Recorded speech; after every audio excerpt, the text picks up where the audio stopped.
Focus on me. Okay. This video will be almost completely unscripted. Almost. I did make some bullet points because they're important. And I'll also keep it to a minimum amount of cuts because there's a point to it. By the end of the video, by the end of this video, I'll be able to open up and share what the whole point of doing that was. So if you hear a lot of mistakes, as you can already tell, it's because this video is unscripted and I really don't have anything to go off of. I'm just going to go off the top of the brain and the few bullet points I made that are important for the point of this video. The whole point of this video, I was not going to make. I was not going to talk about it anytime soon. Because I have a whole bunch of other videos to put out. So I was going to put that stuff out first and then maybe get around to this as kind of like a throwaway, but not really because it's a topic that I care about. And scrolling through YouTube today, I noticed that there were a couple titles that kind of highlighted and referenced the things that I'm going to bring up in this video. So I took that as a sign to go ahead and make the video. I immediately set the camera up, put it in front of me, made those bullet points, and here we are right now. I literally just decided to do this like 10 minutes ago. So basically, I'm going to talk about YouTube and its changes, how it's shifted from where it was to where it is now. And I'm going to talk about the different eras. And hopefully you'll bear with me because there is a point to it at the end. Okay, so the beginning of YouTube. A lot of y'all might remember this. The beginning of YouTube, back in like the 2005 era, I would say 2005 to 2009 era, the OG era, the birth era, the innocent era, the classic era. Think of the early years of YouTube as a time when it was just cool to share short videos. It was just okay. It was just cool to put the videos out on the thing. You did it. You can tell everybody you did it. You share it. And that was cool. That was all there was to it. There was nothing more than just sharing your little videos on YouTube. Back then, not many people were famous because the idea and concept of YouTube fame hadn't really grown any legs, if you know what I'm saying. The few people that were, I guess, considered to be socially notable could be mentioned all on one hand. That's how few there were. The Jenna Marbles is the videos like Charlie Bit Me, Leave Britney Alone, The Crying Dude. Those are the kind of things that were high on the view list on YouTube back then. Very innocent stuff. The content was mostly adorable animal videos and small viral memes and snippets from movies and music. That stuff that everybody watched and everybody wanted to be a part of and everybody loved. Cartoons and stuff. Y'all know what I'm saying. That's what the early years of YouTube were. That was that first era, that 2005-ish, its beginning, to 2009-ish or so, the beginning era. After this era came in let's just call it the gamer era. This is the peak era, the golden era, if you will. And this is from 2010 to around, I want to say 2013-ish or so. One could say that this was YouTube's door kick down into mainstream relevancy. One could say that because this is where you got, this is where YouTube exploded, and it's the reason why not just me saying this, but a lot of people call it YouTube's golden age. They call this the golden age, and this is the era that reeled me in, so to speak, reels. Along with Vine. Vine was first, and then came YouTube. Vine, the most incredible and awesome social media platform that has ever been, by the way, ever existed. Hands down. That's not even an argument. But I personally found myself being taken away into a blissful distraction of online entertainment, shift after shift after shift at my night job at the time. Vine and YouTube might have just saved me, if I'm being honest, because, things were pretty sad back then.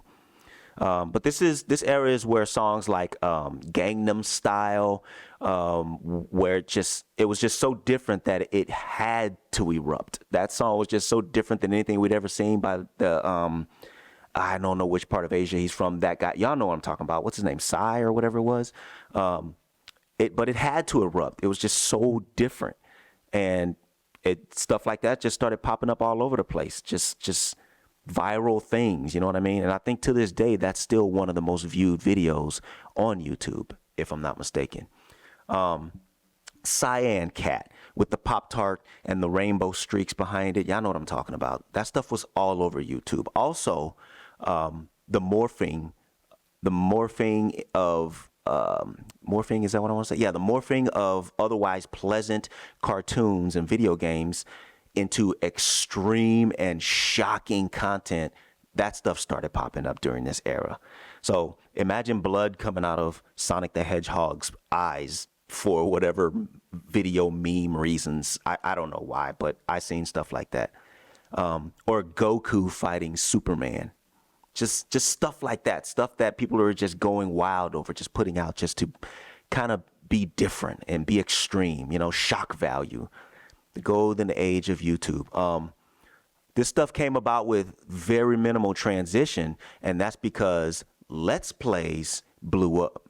They blew the hell up during this period. And that being the case, it made way for gamer YouTubers like PewDiePie and Ryan Higa.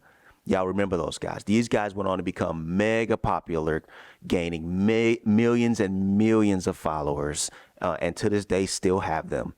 And at a pace today that, if you're not Mr. Beast, you couldn't even dream of replicating. A pace that just, bam, bam, bam, the numbers were just rising, rising, rising. I mean, it's hard to replicate that pace in these days if you could ever pull it off. Again, if you're not Mr. Beast, you're probably going to have a tough time. To many in this era though, this era right here feels like YouTube was at its absolute peak. And I wouldn't disagree, but that right there is the golden period. Moving on to about mid 2014 to around 2016 or so. And this is the drama period, the edgy era, the introduction to commentary content, such as this one. YouTube grew so much bigger during this time that, it grew so much bigger because now all the stuff that I mentioned before, the entrance into mainstream that YouTube took in the last era, it made everyone and their favorite pet gerbil want to have a YouTube page and a YouTube channel.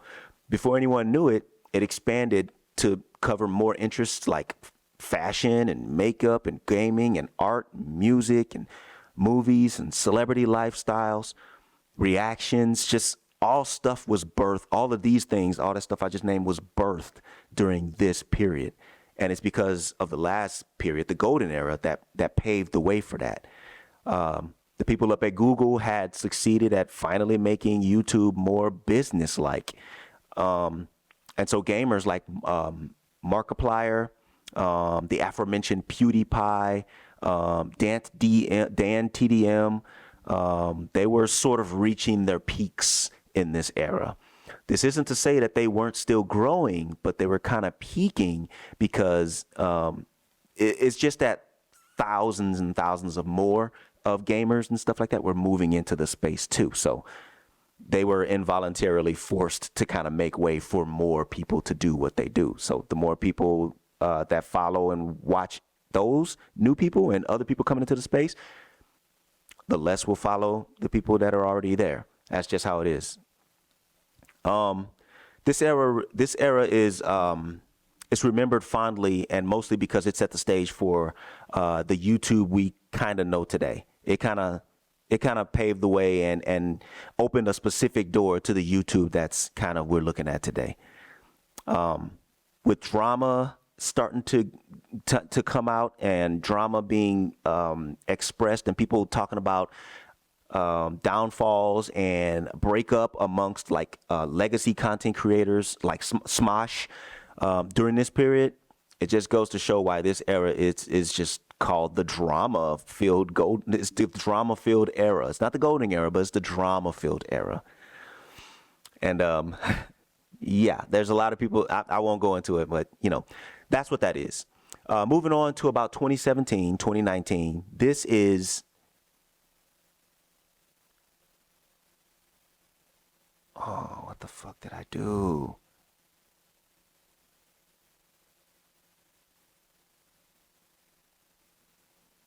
Moving on into the 2017, 2019 era, this is kind of the testing era, the how far can I really push things kind of era. The YouTube is a real job era. Coming off the previous one, now drama is all over the place. Everybody is on YouTube putting out drama. Like it's just full of drama, just craziness all over the place. It became fully corporate. YouTube did. YouTubers like what I got, Leafy, Pyro, some more H3. Let's see, Filthy Frank, Keemstar. These names, they dominated YouTube during this time. Also, Steven Crowder and Ben Shapiro, those kinds of channels started making their entrance and making their way in, opening the door for a lot of political stuff. So you can imagine how this drama, where this drama came from and how big it was during this period. But through this period, some notable creators like Filthy Frank and L Dubs and Leafy had quit. So I can remember a lot of these channels just calling it quits and disappearing. And to me, that brought a lot of the edgy content, a lot of this edgy content that was in the previous era on into this era to kind of to an end. For it just slightly, it didn't fully bring it to an end. Let me not say that, because there's some other people that I'm going to bring up a little bit later. But this is when I became serious about YouTube and content creating. So there's that. And this is also the period that YouTube gurus started their plot on YouTube. Instagram influencers started flooding in. Y'all know the James Charleses, the Dave Dobrik's, the Shane Dawsons, a lot of just Instagram influencers just, creating situations on both platforms and others, might I add. One thing that was no longer a secret, though, was people were making money. Like now it was well known that people were on YouTube and these other platforms making money, and to make money exclusively for a lot of the people. A lot of the people were no longer there just, to put content up there to share. Not everybody wanted to just share videos anymore. Not everybody wanted to just, have a place to put stuff that they thought was entertaining and funny anymore. Now people were trying to create businesses. People were intentionally trying to make money. And with that, though, demonetization was in full swing too, because edgy content was, it wasn't necessarily frowned upon, but just for some reason only tolerated on a content or on a creator by creator kind of basis, which was weird. Like there was a weird time during that period with edgy content. The idea of cancel culture hadn't really become prevalent yet, so it hadn't grown legs, but it was spawning.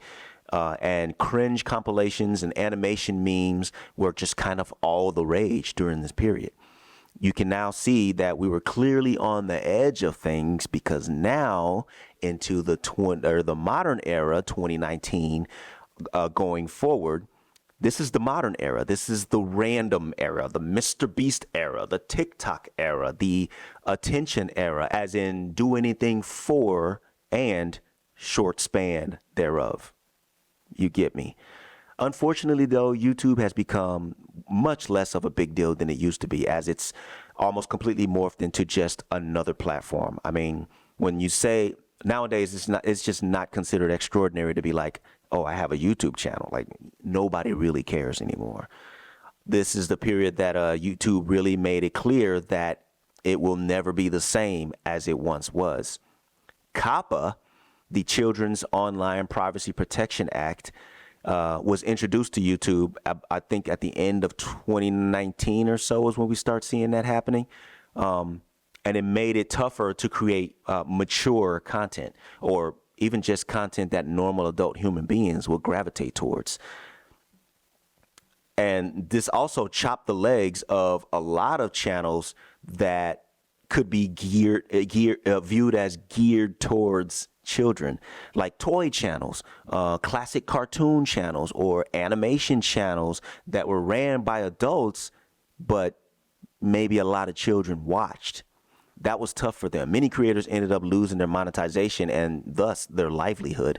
Whole channels becoming pointless, like demonetized. I thought that was crazy, and I worried for a minute because I made a couple videos that maybe children might watch. And behind the scenes on the YouTube studio space, if you didn't mark your video appropriately and YouTube deemed it to be for kids and you didn't make it that, you didn't change it to that on the back end, you could be penalized. I forgot how much they were charging people, but they went off. YouTube went off with this copper thing, and it was nuts. Like I said, I worried for a minute. They also added more ads in the videos and made it so that ads will be shown whether or not the creator was, number one, qualified to have them there, and number two, if they even wanted them there to begin with in the first place. Man, this paved the way for an increase in ad blockers from people because they weren't feeling that. But crazy enough, YouTube just now implemented, as of this upload today, implemented a block to the ad blocker. What the hell are we doing? So now, if YouTube suspects that you've been watching up to 3 videos with an ad blocker installed, they'll automatically block your video player and you won't be able to watch anything. Oh man, we are getting messy now. Now, obviously this doesn't sit well with people. Obviously it doesn't. But you know who doesn't have to care? You guessed it. We the people. Over here in Europe, that is, because the EU's privacy laws won't allow Google or YouTube to even check if an ad blocker is used. Damn. And so also shorts were introduced in this era that we're in, and it was ushered in by an insufferable growth of TikTok, which got the best assist ever for a social media platform. A pandemic. Wow. And so for a while, we also saw Twitch and TikTok influencers running amok. And with all the noise, guys, here's where things take the turn, right? Here's where we get off the train, I think, maybe.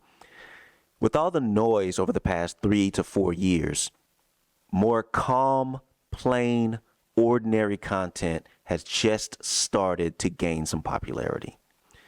Video essays, such as this one, have become more of a common format now. Normal, everyday life has become more tolerable and preferred. It seems that way, just right here on the surface, on the cusp of this new era. The so-called Mr. Beastification of YouTube is almost backfiring, which I'm not mad at. With all the replicating of spectacle content, all it does is flood homepages with content that is all the freaking same. That kind of overstimulation is just not preferred by the masses. I don't speak for everyone, but I can say with confidence that that's not preferred by the masses that are on YouTube to get their entertainment and or education. And I get it. Creators see Jimmy's numbers and they want a piece. I get it. I fully understand it. I get it. But even as he said himself, copying him is just not the way to go. He hates it. What happens to variety content when everyone's creating the same damn thing? I don't know. So I personally am okay with the calming down of things across YouTube streets, these YouTube streets. It does kind of look like we're on the cusp of another shift into a new era. But what will we call it? Will we call it the boring era, the authenticity era, the real era? Y'all tell me what y'all think we should call this new era. But I ain't mad at it. Put it in the comments what you think.